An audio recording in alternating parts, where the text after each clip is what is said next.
এই নির্বাচন হতে হবে। এই নির্বাচনের কোনো বিকল্প নাই, কারণ এই নির্বাচন যত দেরি হচ্ছে বাংলাদেশ তো দুর্বল হয়ে যাচ্ছে। জনগণের সমর্থন ছাড়া কোনো সরকারি সফলতার সঙ্গে দেশ চালাতে পারে না। তাই আমরা খুব পরিষ্কার করে বলছি, আপনারা ভালো হয়ে যান, ভালো হয়ে যান।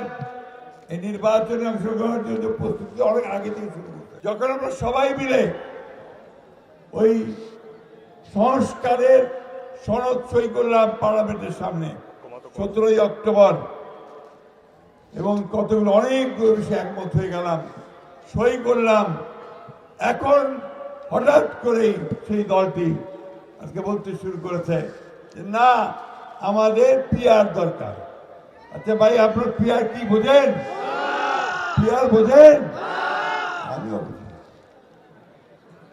একটু জানা শুনলাম, চেষ্টা করলাম, বলে প্রপোর্শনেট রিপ্রেজেন্টেশন, ইংরেজি শব্দ।